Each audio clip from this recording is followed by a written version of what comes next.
Yeah. Hello, everyone, and welcome to the AI Future seminar today. Thank you so much for joining us. My name is Shravya Chandramouli, and I'm a postdoc research fellow on the Planetary AI project at the University of Edinburgh in UK. The Planetary AI project explores the global production networks of AI, specifically paying attention to the human labor and the material infrastructures that sustain it. And besides undertaking this research as part of the project, we're also interested in building broader capacities for critical engagement in AI research and practice.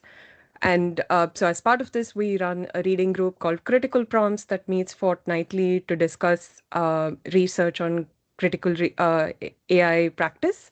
And along similar lines, we came up with this series, seminar series on AI futures, as an effort to discuss the potentially radical ways in which we might reimagine organizing our economies and societies in the future. And today, as part of this seminar series, I'm very delighted that we have with us Rafael Grohmann, who will be speaking on worker-led AI governance. Rafael, as many of you might know, is an assistant professor of media studies at the University of Toronto.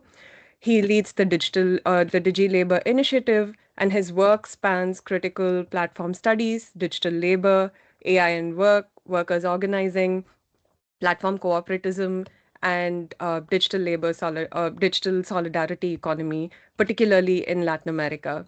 He's currently working on a book manuscript on how worker collectives are learning to govern platforms. He's also the founding editor of the Platforms in Society Journal, and he's also on the editorial board of Communication, Culture, and Critique, as well as Big Data and Society. I could say a lot more about the breadth of his scholarship and other contributions that he's made, but I'll add a link in the chat to his profile so you can have a look yourself. And without further delay, invite Rafael to share his excellent work with us today. Thank you so much for joining us, Rafael, and very much looking forward to your talk. Just to say that Rafael will speak for about 30 minutes, followed by which we'll have Q&A. So please feel free to add your comments, reflections, and questions in the chat, and we can start to pick them up at the end of the talk. And with that, over to you, Rafael. Thank you, Zdravia. Hello, everyone. Good to see you all. I'm in London, UK today. I just arrived 2 hours ago. Hope the connection is decent.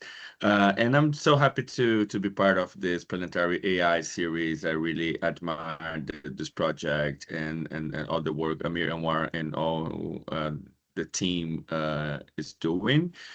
Today, I will talk a little bit about the work I'm doing, especially with workers on in culture sector, in tech sector, in media sector, in this notion of worker-led AI governance. I will share my screen 1 second.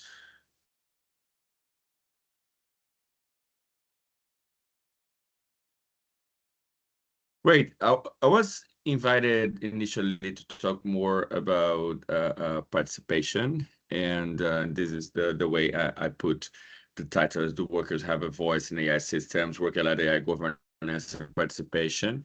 Obviously, if we research labor work, we want workers have a voice in AI systems, or if these AI systems should be used, if it should be managed, or it should be refused at workplace.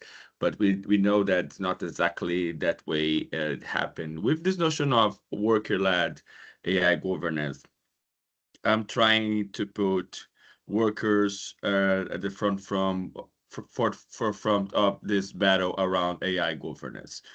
It means that whether through unions, cooperatives, social movements, or other worker collectives, we try to understand what are the possibilities and limits for workers in different sectors and regions around the world to really have a say, a voice in the way AI systems are being used, deployed, and or refused in the workplace. And for me, it means that in a more global scale, we have to address the global dependencies around AI value chains and the value chains in the different industries, because what can be a fair agreement for someone in the global north can in an uneven way affect disproportionately workers in countries in the majority world. So beyond these global dependencies, understanding this international division of labor around AI value chains, we also need to understand the specific ways workers try to build power in the in the workplace. And I'm building mostly from the power resources approach, trying to understand the different ways of different like institutional powers, discursive powers, economic powers, but more than that, trying to not understanding this power resources from a normative point of view, or trying to say, oh, these global north workers are having a lot of institutional power, and in that way, we try to not understand global south workers from the framework of absence or framework of lack, but trying to understand the worker power and worker resources from their own ways. Also, with this notion of worker-led AI governance, for me, is a kind of provocation as well, because on one hand, uh, the AI governance debates and this terminology AI governance dominate a lot of debates in the policy from the policymakers' point of view, and in dominant frameworks around AI and power.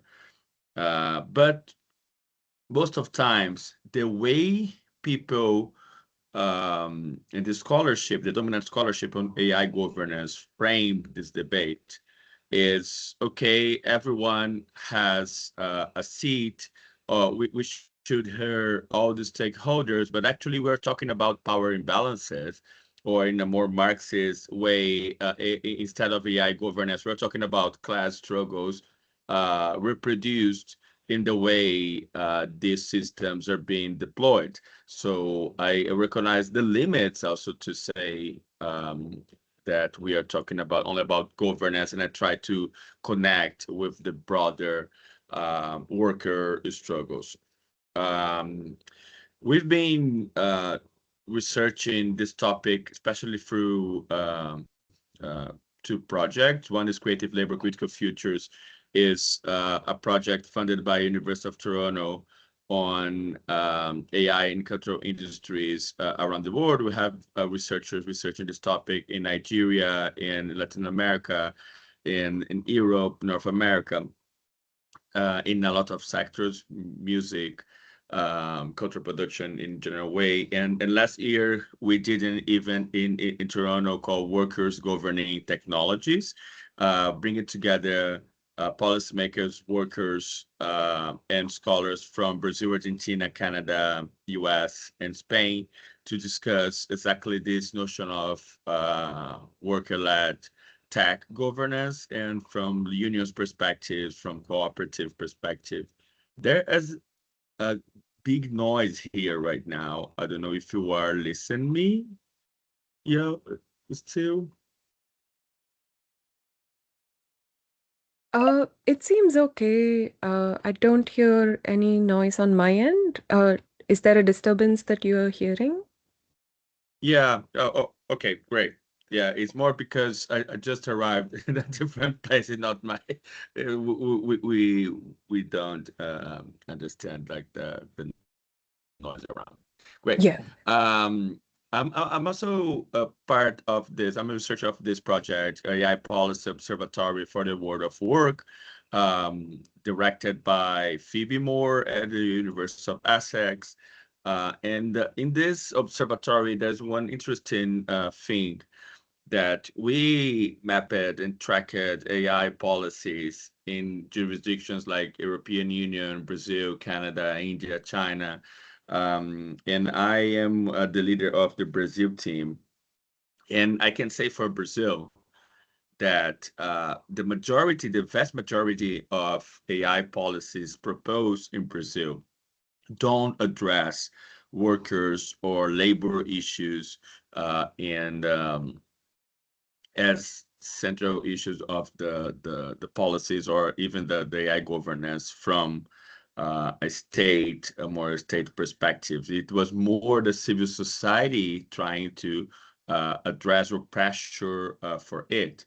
And even the role of data workers is totally invisible in the discussions around AI policies, in this case of Brazil. So in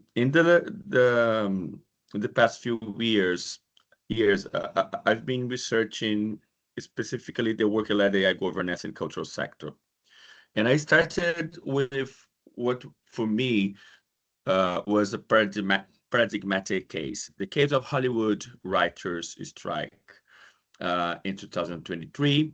And I was already living in Toronto at that time, and Toronto is well known to be a kind of outsourced city for film locations for Hollywood, and it was also affected by the strikes.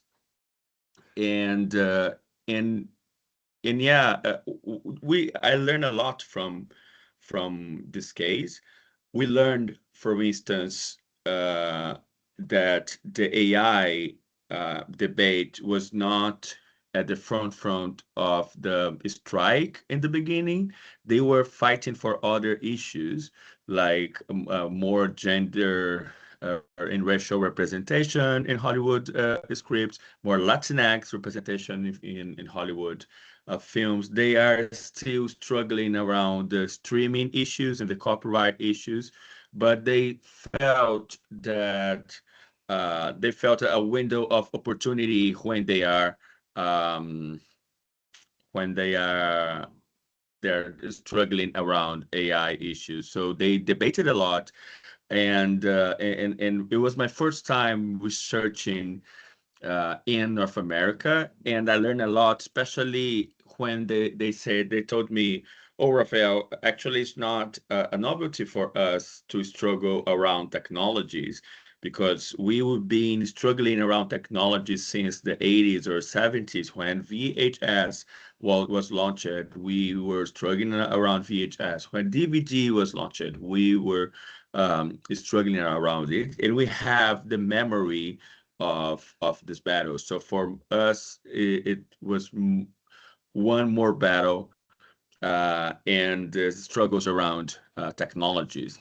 So they have the institutional power to in this memory of these struggles, and this also show us that not everything is about the novelty of AI, and not everything is really disruption, but it's also a continuity of a lot of the worker struggles. We published this article last year in the journal Information Communication and Society, and there in the Hollywood writers case, we already learned how the discursive power was already important because writers, and in the case also of the Hollywood actors who went on strike with SAG-AFTRA,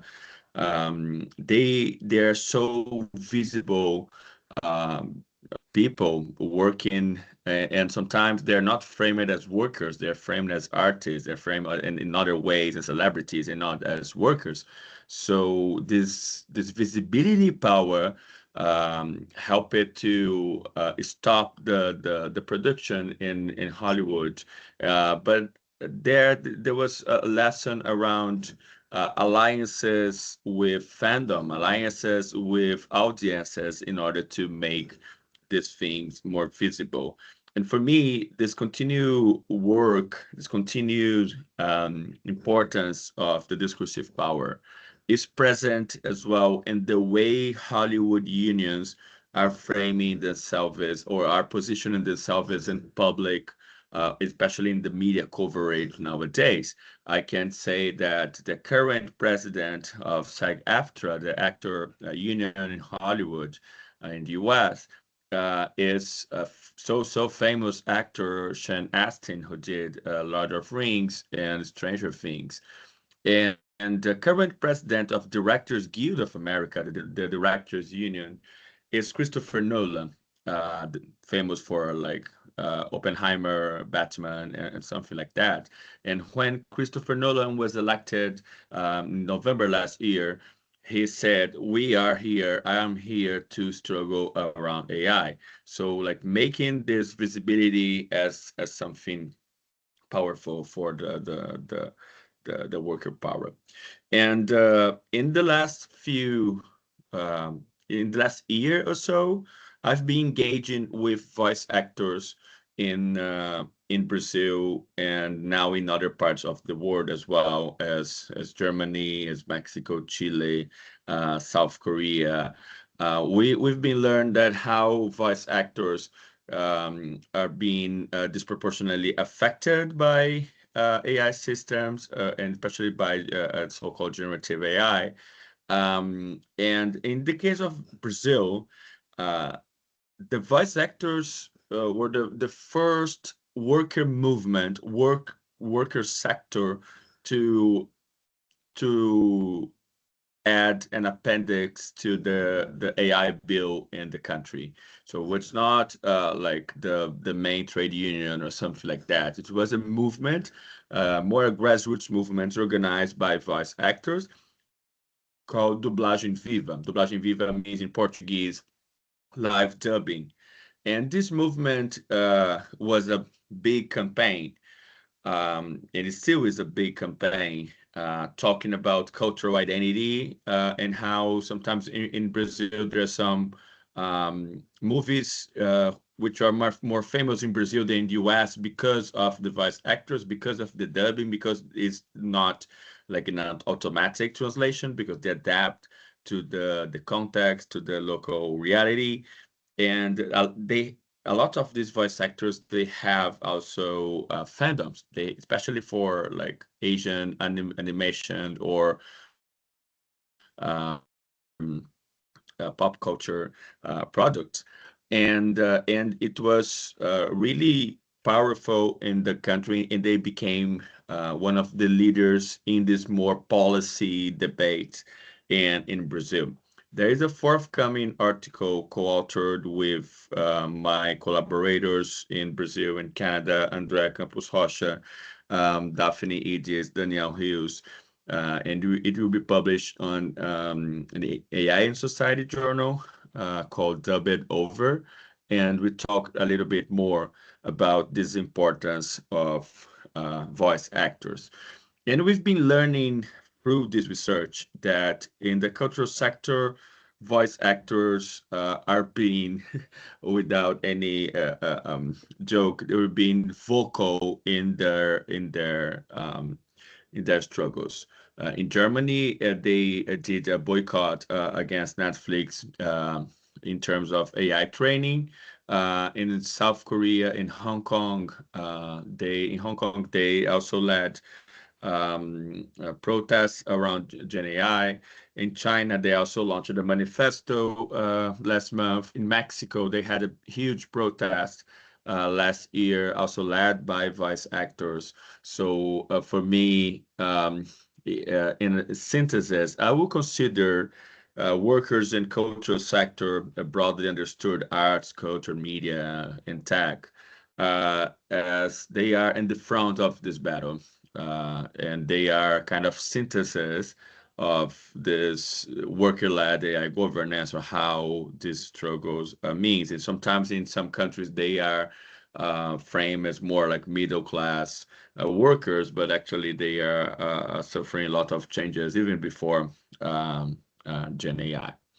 And in the case of voice actors, they have less institutional power than Hollywood actors. In majority of the world, they are not exactly organized on unions. They're organized in more informal collectives, but still they have a little bit of this discursive power.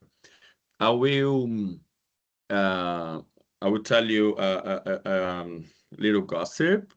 Um, because we are doing a campaign with the Brazilian voice actors, and will be launched last month in the May 1st and the Labor Day, and is a video campaign funded by University of Toronto with Brazilian voice actors, and we invited voice actors associations from other parts of the world to dub the voice actors in Brazil for some parts of the video. And for us is also a first attempt to create a more transnational alliances of voice actors in relation to AI.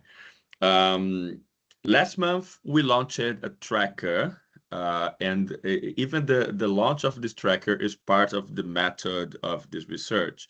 It's a tracker around worker mobilizations around AI in arts, culture, and media, and we've been updating this tracker monthly, and we already have mapped 124 organizations in more than 30 countries around the world.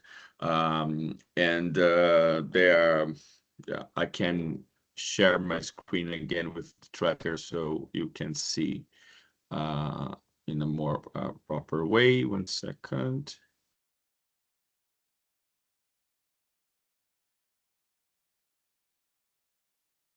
Here you can see with the countries, like if you go to Japan, you can see, for instance, that the Freelance League of Japan had the first and largest survey on Gen AI and freelance creators conducted in this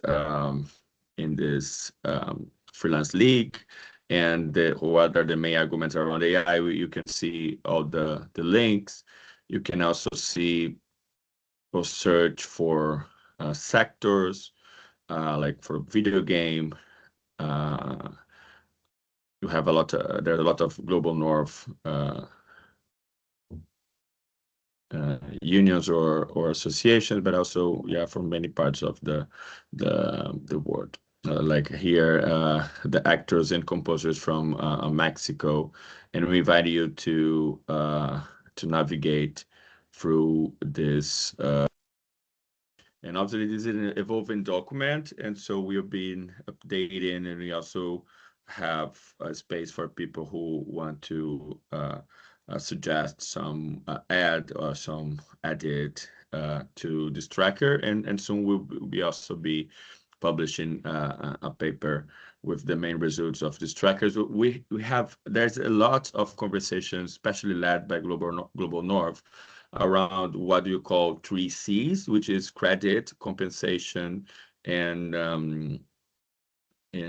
I forgot the third word is credit, compensation, and yeah, I totally forgot the third C. And consent. Yeah, consent is really a word repeated in a lot of these manifestos or policy debates around Gen AI in the cultural sector. So the role of consent in terms of data training or something like that.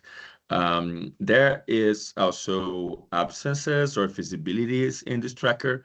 Um, for some portions, probably it's because of like language limitations, but there are also examples about invisibilities because there are no protests around AI in such a region. For instance, Nigeria is a place our project is really looking into, especially in the screen industries there.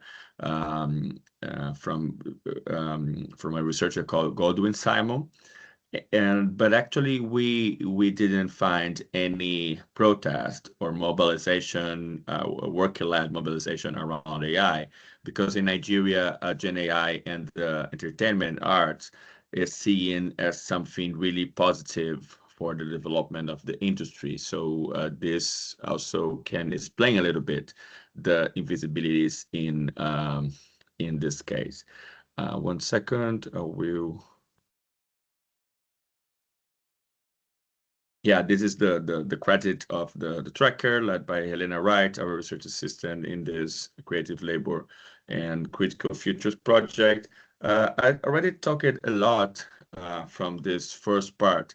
I would like to mention that beyond this more regulatory or policy from below framework of worker-led AI governance, there is also the role of cooperatives trying to put a word and even trying to develop their own AI systems.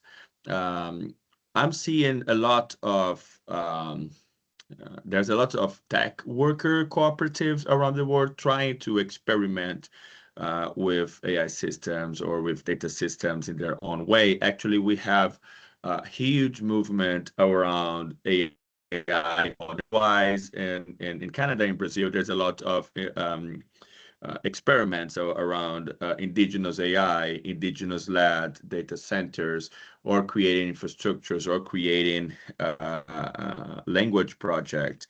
There is a huge project led by my dear friend Paula Ricaurte on feminist AI in Latin America.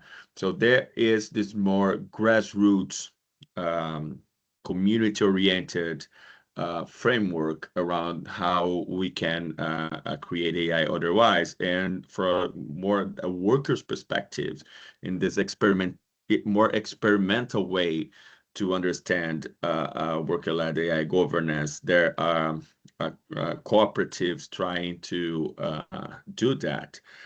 In the global north, we see a lot of AI refusal framework from tech worker co-ops, especially in the US, in the UK. But in Argentina, there is this trying of experimenting something else.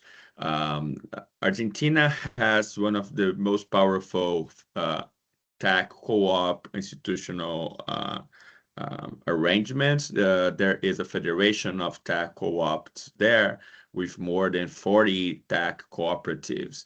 And they launched last year this initiative called AI for Co-ops.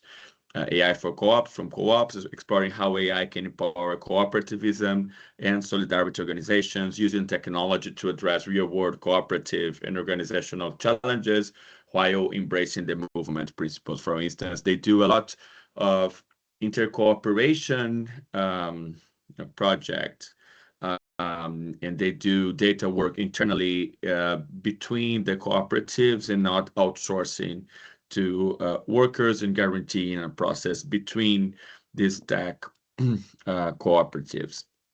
And actually, this is related to a long tradition in Latin America around tech experimentation from cyber scene in Chile, but also from a more grassroots perspective, as Rodrigo Shigami wrote in this text, Informatics of Oppressed, or as my other colleagues, Luis Felipe Murillo and Firuze Chocovalli also explain in their books related to the role of Latin America with this culture of tech experimentation. So in Brazil, we have at least one long-standing indigenous-led data center in called Casa de Cultura Tainã in Campinas, a city, as one example of it.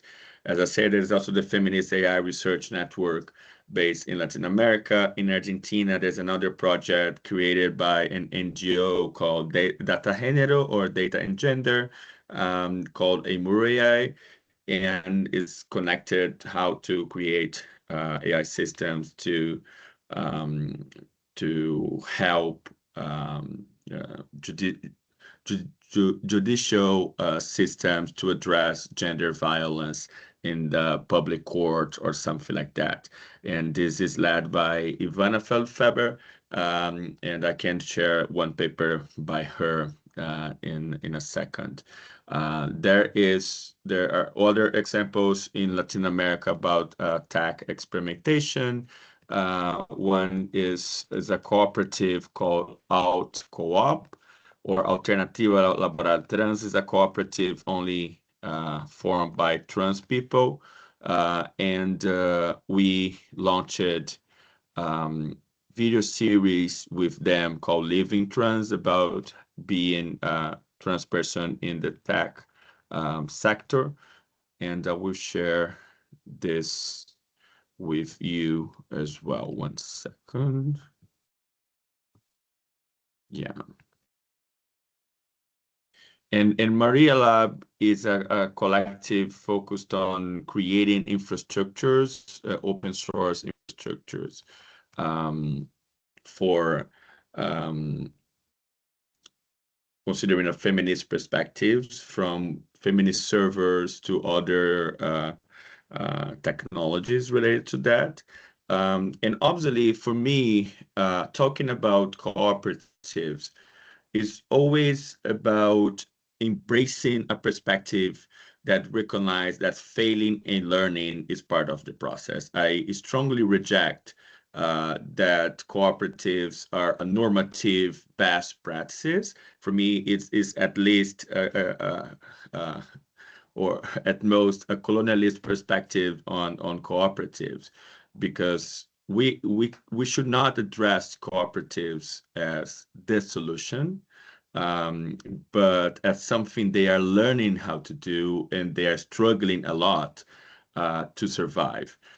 So I see a lot of people asking me or saying, oh, cooperatives are beautiful, amazing, and or like crystallizing this experiences, or even, oh, but there are always problems or limitations. Yes, of course, our life is not linear, and sometimes researchers try to frame the world as something linear. And this is why I'm writing my first book in English.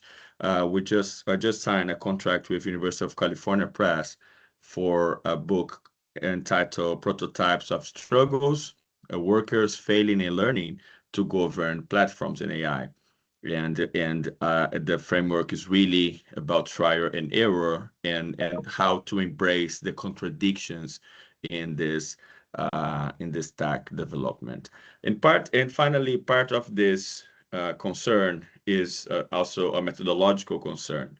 Like most of my own work is based on a mix of workers' inquiry framework, or researching with workers and setting the priorities for them, and the Latin American tradition of participatory action research. So also putting the worker voice not only in the AI systems, but in the way the research is designed, governed, and implemented. So, for instance, we got a grant, and we decided to do a video campaign. We're deciding to do something else, or in the way we are doing the research is also uh, part of the the worker-led research design as well, and considering the power imbalances between academics and non-academics.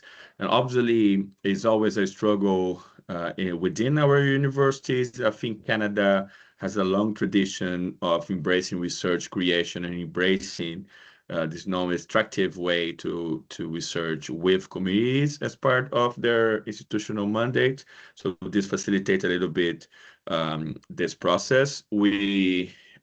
One example is this report we launched last year called Worker-Owned Intersectional Platforms, Shared Learnings Between Brazil and Argentina. And we put together 6 collectives in the delivery and tech sector in the 2 countries, exactly to share learnings about how we can improve this regional cooperation, this cross-sectoral cooperation, how we can collaborate with each other, which kind of policies we want to see for other technologies. I will invite you to read this report. I will also put the report here in the chat. And in this report, we explain a little bit how we we we divided all the labor regarding this this project. We also launched some videos from this project. And you can check it out in the DigiLabor YouTube channel. Last year, as part of this, I'm a professor in media and communication. So for me, storytelling is not only part of the discursive power, but also is a key element to visibilize these initiatives and also to provide training, education, and communication to stakeholders beyond academia. So last year, we launched a comic book series, and for us, multilingualism is always a thing. So we're launching these comics books in Portuguese, English, and Spanish. We launched the first one with the homeless worker movement in Brazil and the MTST, which has a tech sector organizing tech workers and creating technology for homeless people in Brazil. We launched it last year, and also in next May we'll be launched. This is a second spoiler of the day. We'll be launching the second comic book with the Argentina Federation of Tech Co-ops, and also talking about their project. And our idea is to have at least one comic book per year, highlighting in this comic book format people who are trying to create tech otherwise in different parts of the world. Possibly the third one will be based in Chile. So we are starting from Latin America. And for us, this is part of this storytelling efforts and trying to um, not only producing academic outputs, but a range of different formats from documentaries, comic books. There is a postdoc of our research, Daphne Itis, who did a workshop with writers in Canada and asked them to create log lines about their visions on AI. And now we hired illustrators to create movie posters with their ideas of the AI futures. So for us, is this method of engaging with workers in a meaningful way is part of our the way we frame our research. And I was in Berlin until today, and I'm so inspired by the amazing project led by Milagros Michele called Data Workers Inquiry. And they did a beautiful work with data workers around the world, also beyond the traditional academic debate. So in a nutshell, what I try to show you is like worker-led AI governance, both from a more unionist or more workers trying to push for their worker rights. Second, workers trying to create their own AI system or their own tech systems in their own way, especially for cooperatives. And in this notion we prefer called digital solidarity economies, we launched a special issue this year on it, and we'll be launching a book on it later this year. And third one, the methodological part, so considering participation and the workers' inquiry and participatory action research as part of this worker-led AI governance in theory, epistemology, and also in our methods. Thank you so much.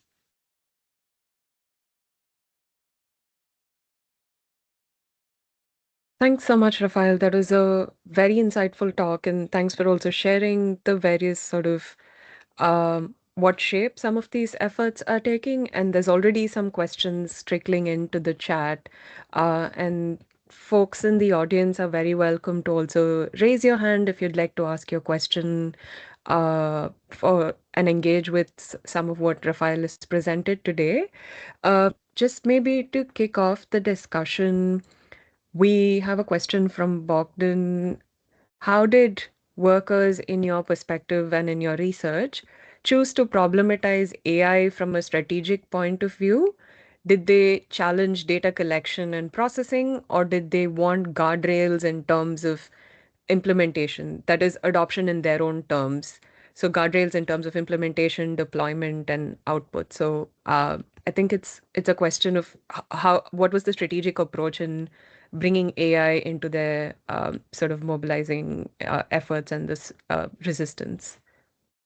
Yeah, great question. And uh, I mean, one interesting thing, I'll say the easy answer and then I can complicate it a little bit.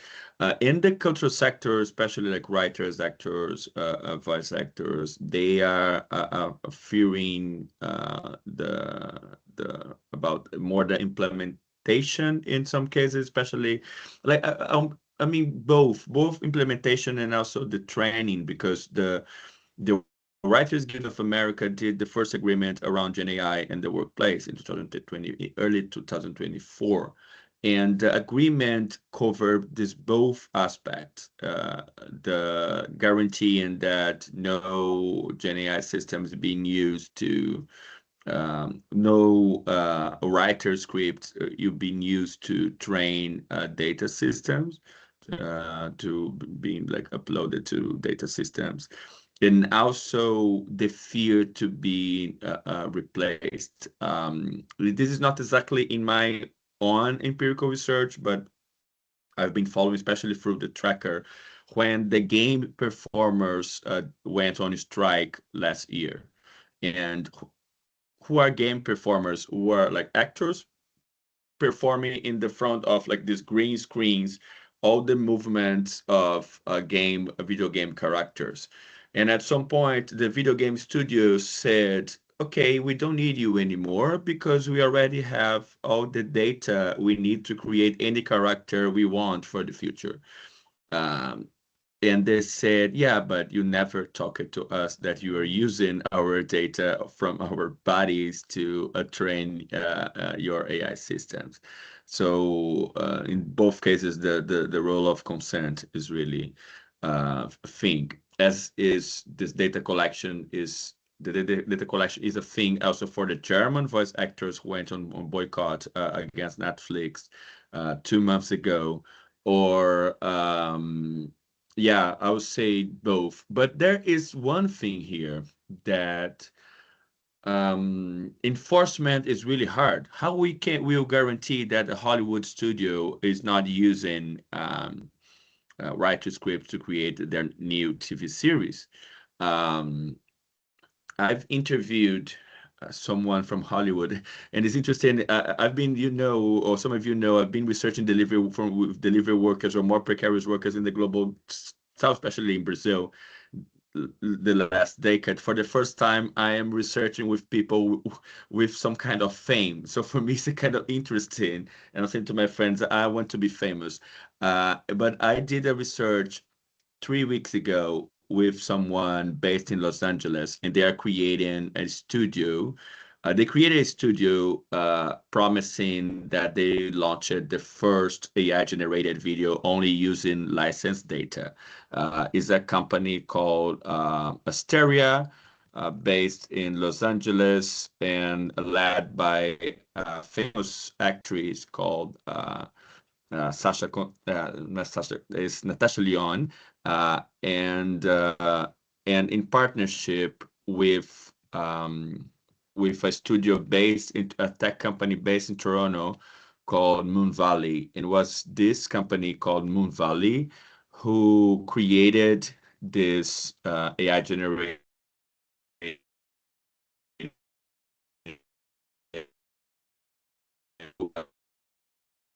data and only using um, what they say ethical AI issues. They receive a ton of money from Hollywood. A lot of people working with visual effects for films like Batman or something, working for them.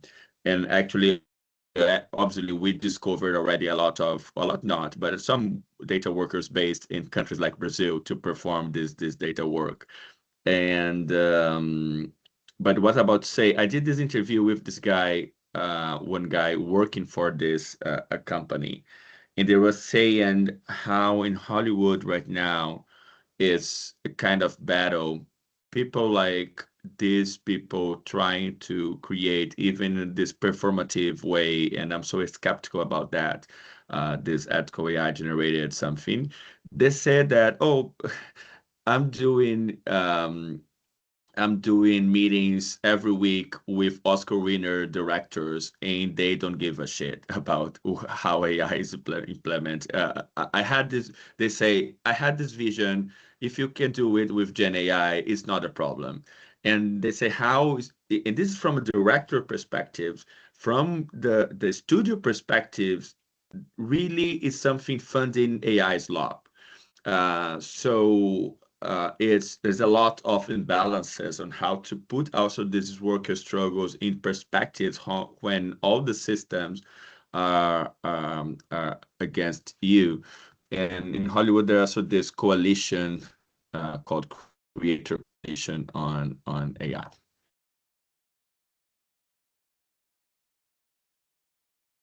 Thank you. And I feel like there's more questions coming up following the some of what you've said in terms of like framings of like ethical AI, for instance. Uh, I have another question here from Soren who says, who's asking, what do you think the limitations of data worker cooperatives are? Can they challenge capitalist social relations of production, or is there a risk that they will be co-opted into capitalism through pressures of accumulation? I think maybe this goes back to some of your earlier comments about the struggles and points of failure that cooperatives must face. Yeah, I think we need to talk about it in these terms. The first time I did a research with a cooperative, it was a newspaper based in Argentina, and they were uh, kind of mainstream leftist newspaper, like not owned by workers, I would say. And when Mauricio Macri won the election for president in 2015, they stopped to fund the newspaper, and the owner of the newspaper disappeared. So the journalists had to occupy the newsroom with 200 journalists. And 8 years ago, I did my first research with cooperative, and I spent 2 weeks with them. They even launched a documentary these days called from yeah the title is Tempo Argentino. And I did one interview, and I'm opening the book with this interview. And now this person is the president of the cooperative. The data is from the newspaper in a cooperative, and they say, Rafael, every day there's a new journalist or a new researcher saying, "Oh, you are amazing. You are the future of the media economy, the digital economy." And she said, "No, we are not. Stop to trying to frame us as the solution, because we are here only to try to survive. And your role as a researcher, you will help us more saying our challenges than exactly saying that we are kind of solution, because it's not helpful to us." So I always said that cooperatives, in even data cooperatives, they faced especially three main challenges. One is the economic challenges or the market challenges. And like all these challenges actually are so old. Rosa Luxemburg already talked about them. So these market challenges.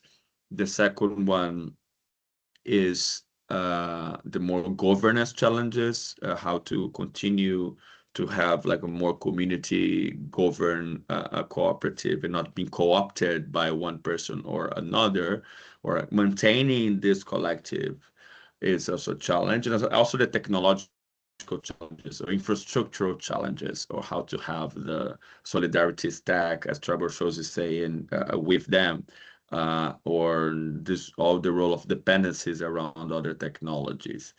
This always happen, um, but also if you think that, oh, I'm not interested in researching data cooperatives or tech cooperatives anymore because they're not part of the solution, they're not the revolution. For me, it's also a problem, because we are abandoning these projects just because they are not perfect in our own sense. And for me, we have to embrace these contradictions, not to say, okay, we have to live with them, but especially because our role as researchers also should be um, try to understand and address these issues, even the part of the policies. In Brazil, we tried to push strongly the Lula government for a national policy on digital solidarity economies and having more incubation. So acknowledging the challenges for me is part of the way I'm framing this in this frame of failing and learning, which means we have why we say that cooperatives failed, but we don't say that startups failed since 90% of the startups failed in the second year. And especially how to frame this failure in an anti-capitalist way, because most of these workers are precarious without any like resources. And so we have to embrace this as a learning process and having more shared learnings approach as we are trying to do in order to workers communicate to others which challenges they are doing, because if they're only telling the beautiful stories, we will not address the challenges. Yeah, I think that's a very insightful way to be looking at this. I think there's also a lot of questions around, for instance, can these alternatives that we see be scaled, like pressures of applying what is the sort of normative measures of success to alternate efforts that are very intentionally trying to imagine a very alternative model or an alternative mode of engaging with technology. So even in that sense, I see a lot of value in what you're saying. Just in the interest of time, there's two other questions that I'll maybe combine and share here. So one is asking, you've talked about workers' contributions and participation to build more responsible systems. What is the institutional preparedness in Latin America to govern responsible AI? And the second question is, in these efforts for in of AI experimentation, are the cooperatives or organizations defining any best set of best practices that others can adopt, or is everyone kind of trying to do their best without really moving towards a specific framework? Great. I'll start with the second one. I will share initiatives that are trying to dialogue about the role of AI for tech cooperatives, especially one is AI for co-op from Argentina. In Canada, there is a tech co-op called Haifa, and Haifa is creating also in talking about how to create AI system from a cooperative perspective. And probably the most organized forum for it in the last few years is the Cooperative AI conference.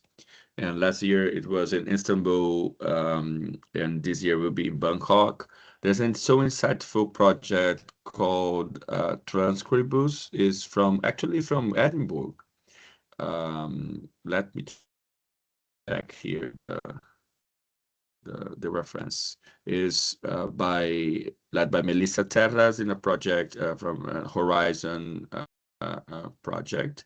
But there are some forums where people are starting to dialogue. There's no like ready manifesto for cooperatives right now, but I think there are some emergent projects, and people are, as I said, learning with each other. And the second question about this, how Latin America is being prepared for it.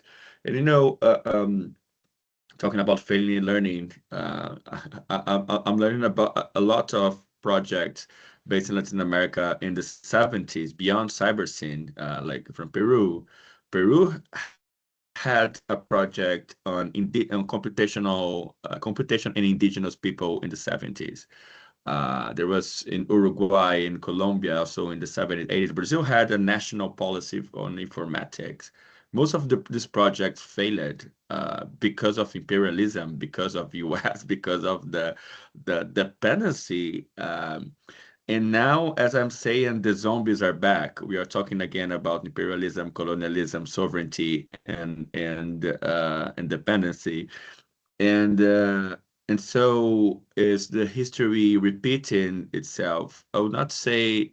I think, especially Latin America, there is energy and movement, or even like some invisible knowledge produced in the past that we can use right now for creating. I'll not say responsible AI, but I'll say in a more broader way about tax systems in, we can say, based on autonomy or sovereignty or something like that. um, in this moment, like sovereignty was also co-opted by tech companies, as I said in an article called "Sovereignty as a Service." But in a more state level, I think the government in Latin America, I can say about Brazil, they have a beautiful discourse around sovereignty, but they're not putting in practice. There are a lot of failures as well in this process, or how Latin American governments are becoming more and more dependent on Amazon clouds or something like that. Um, and I think, for instance, that Argentina had a good example in hand with the tech co-ops, but not being embraced obviously by the far right government of Milei. But even in Brazil, because we had in 2000 a really strong free software movement, a really strong free software policy. When I studied in a public university in Brazil in 2000 something, no computer in the university used Windows, only Linux. So we had a free software policy at that time. And we had a strong policy around around solidarity economy, but actually these policies, because of a lot of reasons, also failed, and they never talked to each other.